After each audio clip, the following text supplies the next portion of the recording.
Dans un instant, avec Eric Alt, qui est magistrat, vice-président de l'association Anticorps, une association de lutte contre la corruption et pour l'éthique en politique. Eh bien, dans un instant, nous allons parler des lanceurs d'alerte. Vous savez que je reçois Hervé Falciani tout à l'heure à 8h35.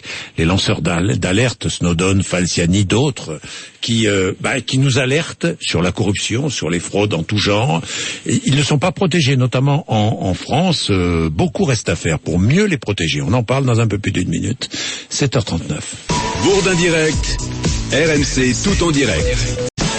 Avec RMC, vous ne ratez rien de l'actualité. RMC, il est 7h40. Votre invité Jean-Jacques Bourdin, le magistrat Eric Alt, vice-président de l'association Anticorps, association de lutte contre la corruption et pour l'éthique en politique. Eric Alt, bonjour. Bonjour. Merci d'être avec nous. Un lanceur d'alerte, c'est qui ? Expliquez-nous, parce que le grand public ne sait peut-être pas. C'est quelqu'un qui, de l'intérieur du système, connaît une infraction, connaît des malversations et qui les fait connaître à l'extérieur. C'est un dénonciateur ? Non, c'est quelqu'un qui signale, qui pour des raisons éthiques signale des faits qui sinon ne seraient pas connus. Oui, Snowden par exemple. Absolument. Aux États-Unis. Oui, tout à fait. Ou Hervé Falciani que je reçois tout à l'heure. Même si Hervé Falciani a tenté de vendre les fichiers de la filière suisse, de la filiale suisse d'HSBC. Alors ça, vous le questionnerez sur le sujet. Oui, oui. Et moi j'ai dit, c'est vrai. Qu'importe qu'un chat soit blanc ou noir, pourvu qu'il attrape les souris. Et pour ce qui est de Falciani, il permet à l'État, il permettra à l'État de recouvrer 1 milliard qui nous ont été volés à tous. Oui, à travers la fraude fiscale. Absolument. Alors, en fait, ce sont des hommes ou des femmes qui sont au cœur d'un système. Absolument. Et qui dénoncent le système. Corruption, fraude en tout genre, Absolument. Fraude fiscale ou autre. Absolument, et ce sont des faits qui ne seraient pas connus parce que les institutions n'ont pas toujours les moyens ou la volonté de mener les investigations qui permettraient d'avoir cette information. Est-ce que ces donneurs d'ordre, que risquent-ils ? Menacés parfois ? Absolument, à Anticorps. Et plus que menacés, même. La semaine dernière, nous avons attribué des prix éthiques et nous avons choisi d'en attribuer 2 à des lanceurs d'alerte, Stéphanie Gibault et puis un autre qui est moins connu. Alors dites-moi, Stéphanie Gibault. Stéphanie Gibault a signalé des faits d'UBS. Il y a une malversation d'UBS, les tentatives d'UBS, et elle a été placée, d'abord elle a été licenciée. Par UBS, oui. Mais elle est dans une grande précarité. C'est la façon dont UBS racolait en France un certain nombre de contribuables aisés pour leur permettre de frauder le fisc. Oui, et donc, le juge d'instruction a dit caution d'UBS 1,1 milliard d'euros. Et il est possible que l'amende soit de ce montant. C'est quand même un montant considérable. Mais qui devra payer cette amende ? UBS. UBS ? En tant que personne morale. En tant que personne morale, tout à fait. Plus d'1 milliard d'euros. Voilà. Et cette jeune femme est aujourd'hui dans le dénuement le plus total. Elle est dans une situation précaire.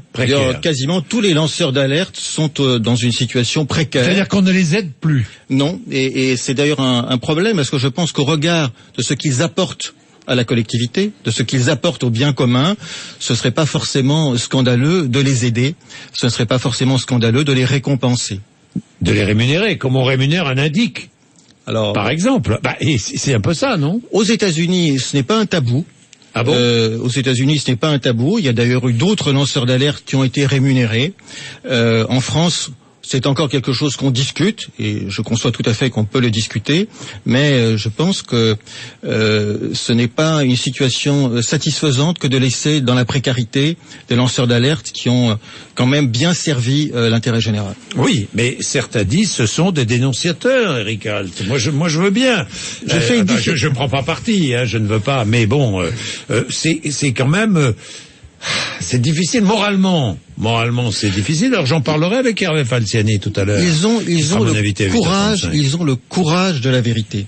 Et je fais une différence entre la délation anonyme et celui qui fait un signalement éthique qui est connu qui assume ouvertement ce qu'il fait, et qui en assume aussi, hélas, pour l'instant, les conséquences. Les conséquences, oui, parce que les conséquences, encore une fois, oui, il y a des menaces de mort parfois. Il y a des menaces, y compris d'ailleurs pour des petits lanceurs d'alerte qui ont dénoncé, je parlais tout à l'heure d'un lanceur d'alerte en Lorraine, sa maison a brûlé, son véhicule a brûlé, parce qu'il a dénoncé une entente importante en matière de marché public. C'est-à-dire il a dénoncé une entente, c'est-à-dire des entreprises qui en collusion s'entendaient entre elles pour faire monter les prix des marchés publics. Oui, il a refusé d'entrer dans ce mécanisme, il a dénoncé en tant que petit entrepreneur ces faits au parquet. Oui. L'enquête suit son cours, mais durant toute cette période, il subit des menaces physiques, effectivement. Maison incendiée. Voilà, maison, véhicule, voiture détruite. Voilà, tout à fait. Pour une affaire d'entente, qu'il est vrai importante à l'échelle régionale, et il n'est pas protégé. Il n'est pas protégé, et c'est un enjeu de faire en sorte qu'il y ait d'abord une protection physique des lanceurs d'alerte. Pourquoi? Est-ce qu'il faudrait un texte de loi? Alors, Eric Alt, pour les protéger en France? Alors, il faudrait, je pense que les supports juridiques existent. Il faudrait aussi des moyens politique. Il y aurait une volonté politique. Il faudrait que la volonté politique soit d'aller plus loin, soit véritablement de soutenir les lanceurs d'alerte. Pour l'instant, nous avons une législation qui permet aux fonctionnaires ou aux salariés, a posteriori, de démontrer aux juges que leur licenciement, que leur situation est liée au signalement qu'ils ont fait, et donc d'obtenir l'annulation éventuellement de la révocation du licenciement. Et pendant toute la période de contentieux, ils sont en situation de grande vulnérabilité. Oui, mais attention aux excès, Eric Alt. Je ne sais pas, un salarié qui a été licencié pour une bonne raison par une entreprise pourrait vouloir se venger en dénonçant une corruption ou une fausse corruption qui mettrait en cause l'entreprise qu'il employait auparavant. C'est la raison pour laquelle les textes prévoient que l'alerte doit être faite de bonne foi. Et c'est la raison pour laquelle, d'ailleurs, je pense que le lanceur d'alerte pourrait être puni lui aussi, s'il est de mauvaise foi. S'il est de mauvaise foi, c'est de la diffamation, c'est de la calomnie, la dénonciation mensongère, bien sûr. Oui. Bien, merci Eric Alt. Merci d'être passé nous voir ce matin, magistrat vice-président de l'association Anticorps, association de lutte contre la corruption et pour l'éthique en politique. Il est